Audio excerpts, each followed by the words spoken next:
Hi ma'am အခုငါစီဗီဒီယိုစေရမ်းဟရာဝဗီဒီယိုနဲ့ရမ်းနေတဲ့တဲ့ခရတဲ့ဟရာရဲမင်းကြီးကအခု Yan sukat ba? Hello, hindi na wala mo gambling gambling tao rin siya. Ako 1K subscriber yung hanbire mayam na ado video se ako na yang wana to na semjaraga ako cake masama to re ado cake si pizza may wana magud yam le thang bo kon pa ngamba nate Yung mga kilo magi cake malam dito. Tangkat na pik. Kilo mga cake ko. nade mayam ne mo di si kg makhai gum bagi cake kamalam ni ubada di ado Kangan. ola ga yang ga di ma je kilo awu mari mga isang ko na Agay ta. Mamdam nila sa. Ado nga sige celebration na si mayam punna yauminnar si mayam ju punna saru yamin si hai tare Cake siya takal tutjara dan may ji sulang sukat laga. Sulang na kampo aga mukha lang niya ko. to me man hai je adu duga ako nga si say am tina harawe nga sige Mayam na sunglip-lip ta na support tau biyo. nga sige harawe je sidagi henna Mathang. matung du su yam na harawe kini hai bagi thajaba mayam na thamjari aduga mayam na sidagi henna hoi subscriber amadi view bu mayam na yam tina yohan view hai na haizari Kaya pasana yung halaya. Duga lang niya na na. te jadre da hai Hindi, haraw man na na wasu hay pa may kang dre. hai pong khangde Doon na cake siya doon nagkaksarage. ako nangi kano thang dina phan roi na sajatore ji video na belo ko de phan yam de ba yam ba hau na ba tau se ako nga si celebration ja hau na ba tau se ako 1K din Ako'y nga kendan yam su phang kendan su like ba ako'y pasapang di ba? ke ki ku sa ba phang da Kendan su tang kaya maluoy kare na. Season na graba kendan ne. se ngarang do ako na cake se ka ga video sinam gen tau ba do ke ki ku dong sa ba phang da ba numidang oi ba ni ngarang numidang du da yorok pa ne Hindi ba ako yung ngarang su ting su halak pa yung Adudugi. na upay lang. ado nga si hau na May ba tau se kubang ako di ba pa?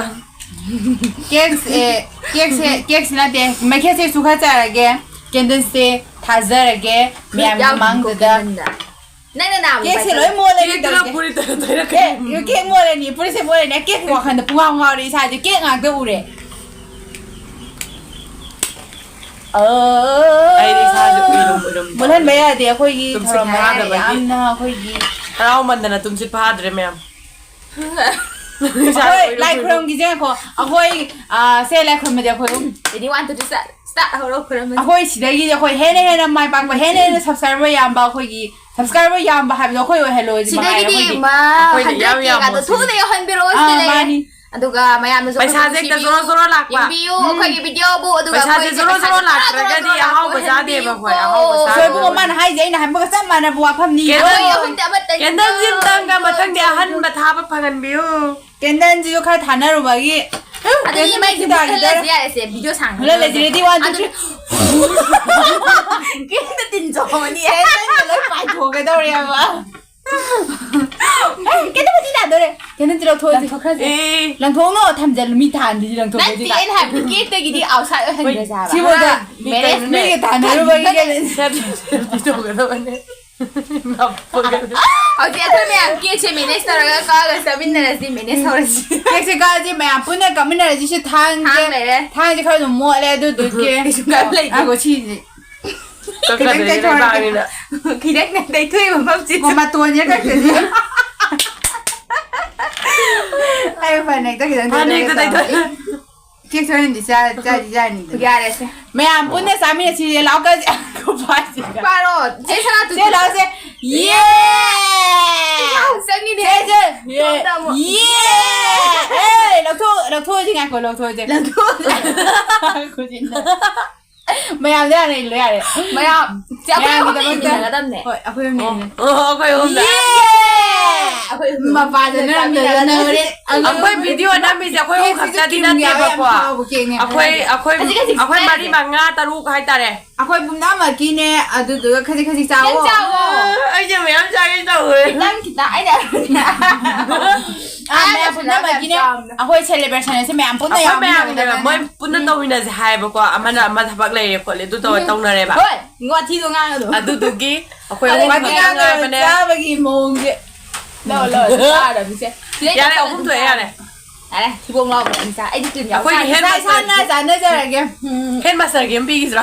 Talay hen.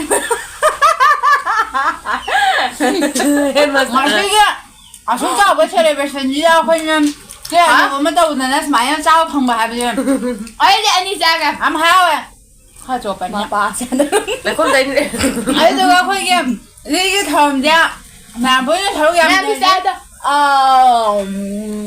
ꯑꯗꯨꯗꯨꯒ ꯀꯩꯅꯣꯅꯦ ꯄꯛꯏꯌꯦ ꯃꯌꯥꯝ ꯊꯥꯡꯒꯠ ꯉꯝꯗꯦ ꯀꯩꯅꯣ ꯑꯩꯅ ꯃꯌꯥꯝꯗ ꯌꯦꯡꯍꯟꯒꯦ ꯇꯧꯅꯦꯕꯀꯣ ꯑꯩꯈꯣꯏ cake ꯃꯁꯛꯇ ꯑꯗꯨꯒ ꯊꯥꯡꯒꯠꯄ ꯉꯝꯗ꯭ꯔꯦ ꯍꯥꯏꯕ ꯑꯩꯈꯣꯏꯒꯤ ꯉꯁꯤꯒꯤ ꯊꯧꯔꯝ ꯑꯁꯦ ꯌꯥꯝ ꯊꯤꯅ ꯍꯔꯥꯎ ꯌꯥꯝ ꯊꯤꯅ ꯅꯠꯇꯦ ꯌꯥम थीन रहते अखोई खरा हरावे खरा सिगी मथकता खरा अमगसु हराव हलो पुन्ना हराव हाबेदो थांगरा काय निसे बनना अदुगा मयाना अदो सेगी केक सिदि मयाम करोगे मयाम हांदि आई सियमदोरे इसिंग थादबदे मथांग 100 के पुन्ना सामिने नबा सिदि थमग्र प्लीज दाबुगी प्लीज लेते से अखोई ngasiगी 1k celebration subscriber gi tawbase ngasigi thawam asida akoina mayamna akoigi lam toina hangakpado adudi akoi noba lab thazarake bako akoi ngasi haido yare hayel suadagi ne akoi je hayel suadagi ne adudo mayamna akoi hayel suasi gara dalai haibadu khangba yawbiro dum khangamba su yaramani aduga khangba yawragasu mayamna google da natragana map da dum yengbiro adum phangani akoi se miro nate krai da lai haibdo mayam yengbiro akoi se comment amada haluraga so amadi amuk uramdabani nane adum hange eba lepta bi hange eba aduga mayam akoi wan ki uzabagi live thazaga dore adu mayam da live to miyeng tabiyo live sida mayam da sum hanbining ba question mayam changbiro o mayam changbiro tradi live thabasu nungai aduna live to jaga da adu khala ko je subscriber se kara yaman gi sano na lai bane ba mathak tra thejan jaramage ado ngasi 1k yobasida akoigi mingse loina hainarase songi ming han hairo aigi ming honis karni naure aigi ming thoksom lingzen thoibi aigi na sara thoi thoksom mayam na khaminarasi aduduga akoigi leifamduna hayel uchua haibane mayam na yengbiro adu ngasigi thawmasida akoina yam kana harau kiba amadi mamangi video da ko honi je sing de inda gi bado adu do ma se aina sija esa no indaram bane ba si da bidama ngasi gi video da mu hal aina din mayam lu taw bane aduna ma irang na ne pakhatana idi pring pring chom ne camera ji pai bane ai do som tharu bu yam da ba akhoba ai mi ji mi bai se akhoba pakhat mayam ji lore aina sauning ba camera do aina na ba akhoba gi ma to bok se bi je si dore na akhoba pakhatana ai won mai lore ni nang ising ta ra nang si ra ga ha bra iroi bu sai da nang na ni mai loi bi ni noi khang to re ni wai ma ma pa do aije mama ne bije indaraga hat ore ne ai bu hati toiba yam hendeli ba kai no hat di kai no ba basar pi mathanda ni adadi ni mit ne ngero benefit ore magari nang judum loi jare dra koi pa na dom hatuk chakra jani ado thang ji du mi hinjang chemo khot pari ngai nya mani akoi video se yam saga stu mayam na yeng ngoi hai na khalli adra ke ke pha da ba gi tuning mana ju ngaure si je loi sanna ba tor si ke gi tharam su akoi lo salabani na cha na thang na ba ju lai tre makha ta na cha ga budi sa sum ngang ba ba cha na ba paisa ju lai mena te 1k celebration ta wa ai bo ne khoi kai ka na ge na tra mayam na khang na bo wa pham ni celebration ji di mayam gi amadi akoi gi harau bo phong dok pa ne adu di hoi jang tha pon to to aduga akoi ta si de loi chen jare ge ke sem da thang sa akoi um jang ga kilo mangan ke se te ke tor akoi gi channel asibu mayam na makha ta na anoba thengna bibo oiraga su subscribe amadi like comment share to biramo haina haijari aduga makha ta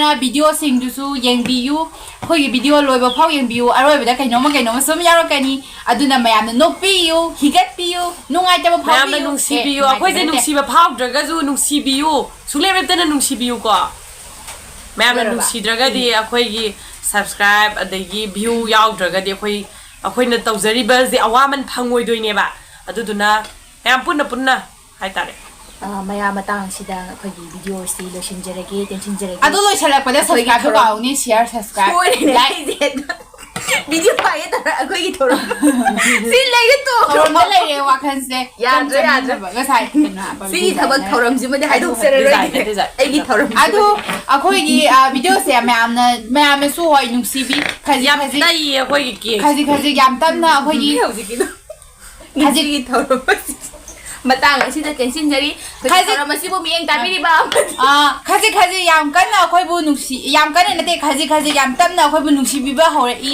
ꯑꯗꯣ ꯈꯤꯇꯪ ꯊꯨꯅ ꯅꯨꯡꯁꯤꯕꯤꯌꯨ ꯍꯥꯏꯅ ꯃꯌꯥꯝꯗ request ꯖꯔ ꯅꯨꯡꯁꯤꯕꯤꯔꯣ ꯑꯩꯈꯣꯏꯒꯤ ꯂꯣꯏꯁꯤꯟꯖꯔꯒꯦ ꯕꯥꯏ ꯑꯩꯈꯣꯏ ꯕꯥꯏ ꯉꯁꯤꯒꯤ ꯁꯦꯂꯦꯕ꯭ꯔꯦꯁꯟ ꯑꯁꯤ ꯑꯩꯈꯣꯏꯅ ꯁꯨꯃꯥꯏꯅ ꯁꯦꯝꯃꯒ ꯇꯧꯕꯅꯤ ꯑꯩꯈꯣꯏꯗꯤ ꯄꯩꯁꯥ ꯄꯥꯏꯕꯅꯦ ꯑꯗꯨ ꯄꯥꯛꯂꯕ ꯏꯄꯥꯛꯁꯤꯗ ꯍꯦꯛꯇ ꯀꯣꯠꯄꯅꯦ ꯐꯨꯔꯤꯠ ꯂꯩꯍꯧꯔꯦ ꯑꯣꯔꯗꯔ ꯂꯧꯕ ꯆꯠꯂꯤꯅꯦ ꯅꯥꯔꯝꯃ ꯑꯩꯈꯣꯏ ꯀꯦꯛꯀꯤ ꯑꯣꯔꯗꯔ ꯂꯥꯛꯑꯣꯅ ꯍꯥꯏꯔꯦꯕꯀꯣ ꯑꯩꯈꯣꯏ ꯑꯣꯔꯗꯔ ꯇꯧꯔꯝꯕꯅꯦꯕ ꯑꯗꯨ ꯂꯧꯕ ꯂꯥꯛꯑꯣꯅ ꯍꯥꯏꯔꯦ ꯑꯗꯨꯗꯨꯒꯤ ꯀꯦꯛ ꯂꯧꯕꯗꯣ ꯆꯠꯂꯦ ꯀꯦꯛ ꯂꯧꯕꯁꯦ ꯃꯐꯝꯁꯦ ꯃꯣꯏꯁꯦ ꯂꯝꯕꯤꯁꯦ ꯈꯨꯗꯣꯡꯆꯥꯕ ꯂꯩꯇꯦ ꯑꯗꯨꯒꯨꯝꯕꯒꯤ ꯂꯝꯕꯤ ꯑꯃꯒꯤ ꯁꯤ ꯇꯨꯁꯟꯗꯅ ꯈꯣꯠꯆꯟꯗꯅ ꯌꯦꯡꯉꯣ ꯇꯨ ꯃꯣꯏ ꯃꯁꯤꯔꯦꯗꯅ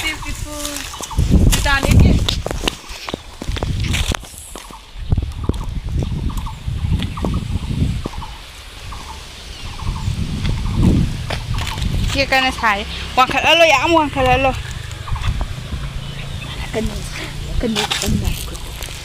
ꯑꯀꯟꯕꯗ ꯑꯃꯨꯛꯅꯦ ꯁꯦꯝꯅꯤꯡꯕ ꯗꯤꯖꯥꯏꯟ ꯑꯃꯨꯛ ꯁꯦꯝꯕ ꯌꯥꯗꯦ ꯀꯦꯛ ꯁꯥꯕ ꯍꯧꯔꯦ ꯀꯩꯅꯣ ꯇꯧ ꯉꯥꯡꯉꯤꯁꯦ ꯑꯁꯤ ꯚꯤꯗꯤꯑꯣ ꯁꯦꯝꯗꯣꯏꯁꯤꯅ ꯎꯗꯣꯏꯅꯤ ꯑꯀꯟꯕꯁꯦ ꯑꯝꯇ ꯌꯥꯎꯍꯜꯂꯣ ꯑꯀꯟꯕꯗꯨꯅ ꯍꯣꯅꯤ ꯗꯣꯛ ꯊꯣꯡꯒꯠꯁꯜꯂꯣ ꯑꯆꯧ ꯑꯆꯧꯕꯗꯣ ꯗꯣꯛ ꯑꯗꯨ ꯑꯗꯨꯝ ꯍꯥꯞꯆꯟꯈꯣ ꯃꯇꯨꯡꯗ ꯍꯥꯞꯆꯟꯈꯣ ꯑꯄꯦꯠꯄꯅ ꯃꯦꯜ ꯂꯣꯏꯔꯦ ꯅꯍꯥꯟ ꯌꯥꯎꯋꯦꯅ ꯅꯍꯥꯟ ꯂꯪꯊꯣꯛꯈꯤꯕ ꯉꯥꯗꯣ ꯑꯗꯨꯗꯨꯅꯤ ꯁꯤ ꯇꯤꯟ ꯃꯌꯥꯝ ꯏꯜꯂꯒ ꯂꯩꯕ ꯍꯣꯅꯤ ꯑꯗꯨ ꯑꯀꯟꯕꯗꯨ ꯑꯗꯨꯝ ꯍꯥꯞꯆꯟꯈꯣ ꯃꯊꯛꯇ ꯑꯄꯦꯠꯄꯅ ꯂꯩꯖꯦꯟ ꯃꯥꯟꯍꯜꯂ ꯂꯣꯏꯔꯦ ꯍꯥꯏꯕ ꯑꯗꯨ ꯑꯀꯟꯕꯗꯣ ꯍꯥꯞꯆꯜꯂꯣ ꯍꯥꯏꯕꯅꯤꯅꯦ ꯅꯪꯕꯣ ꯁꯤꯗꯤ ꯋꯥꯡꯗꯧ ꯌꯥꯝ ꯋꯥꯠꯂꯤ ꯍꯥꯏꯕ ꯀꯦꯛꯇꯣ ꯃꯇꯨꯝ ꯆꯠꯂꯅꯤ ꯃꯤ ꯅꯪꯕꯣ ꯆꯠꯂꯣꯏ ꯑꯩꯅ ꯁꯦꯝꯃꯤꯁꯦ ꯑꯗꯣ ꯋꯥꯡꯗꯣꯏꯕꯗꯣ ꯋꯥꯠꯂꯤ ꯁꯤꯁꯤꯒ ꯍꯥꯞꯆꯟꯁꯨ ꯈꯔ ꯌꯥꯝ ꯋꯥꯡꯍꯜꯂꯁꯦ ꯍꯥꯏꯕ ꯎꯅꯕ ꯀꯦꯛꯁꯦ ꯃꯊꯣꯟ ꯑꯅꯤꯅꯦ ꯁꯥꯔꯤꯁꯦ ꯃꯊꯣꯟ ꯑꯅꯤꯗꯣ ꯁꯤꯅ ꯋꯥꯡꯍꯜꯂꯣ ꯍꯥꯏꯕ ꯑꯩꯅ ꯍꯥꯏꯕꯗꯤ ꯑꯁꯤꯁꯦ ꯃꯊꯛꯇ ꯑꯃꯒ ꯑꯃꯨꯛ ꯍꯥꯞꯄꯁꯤ ꯈꯔ ꯋꯥꯡꯅꯕ ꯀꯦꯛ ꯁꯥꯕ ꯄꯨꯟꯅꯗꯣꯔꯤ ꯅꯠꯇꯦ ꯍꯥꯏꯕ ꯅꯪꯒꯤꯗꯤ ꯌꯥꯔꯦ ꯁꯤꯁꯦ ꯃꯊꯣꯟꯁꯦ ꯋꯥꯡꯍꯜꯂꯣ ꯍꯥꯏꯕ ꯁꯤꯁꯦ ꯋꯥꯡꯍꯜꯂꯣ ꯍꯥꯏꯕ ꯃꯈꯥꯒꯤꯁꯤꯁꯨ ꯋꯥꯡꯍꯟꯕ ꯌꯥꯏ ꯑꯗꯨ ꯃꯊꯛꯀꯤꯁꯨ ꯑꯃꯃꯨꯛ ꯋꯥꯡꯍꯜꯂꯣ ꯍꯥꯏꯕ ꯑꯩꯅ ꯍꯥꯏꯕꯗꯤ ꯄꯦꯠꯄꯅꯤꯅ ꯃꯊꯟꯇ ꯐꯝꯊꯕꯤꯁꯤ ꯎꯗ꯭ꯔꯥ ꯑꯗꯨꯗꯨꯒꯤ ꯑꯩꯁꯦ ꯑꯀꯟꯕꯁꯦ ꯍꯥꯞꯄ ꯍꯥꯏꯔꯒ ꯑꯗꯨ ꯃꯊꯛꯇ ꯂꯩꯇꯦ ꯃꯥꯟꯅꯍꯟꯁꯦ ꯍꯥꯏꯔꯒ ꯀꯦꯛ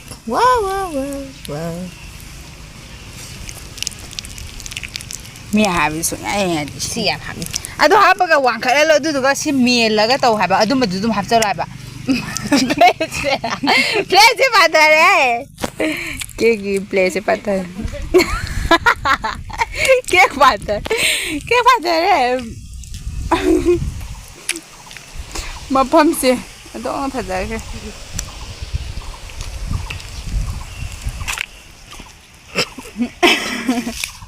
दो हेले ना केक नंगे मथोम तमर गया पारबी video ngambil ada sih kayak apa tuh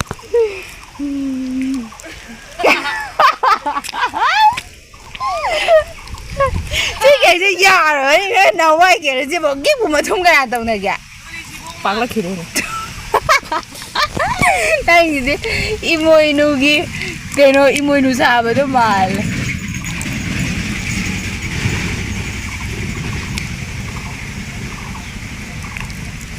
so beautiful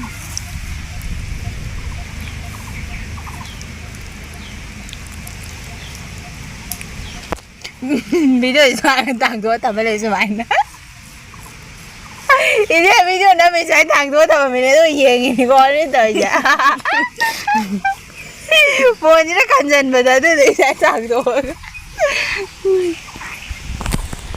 anh kia sao ngày nè thì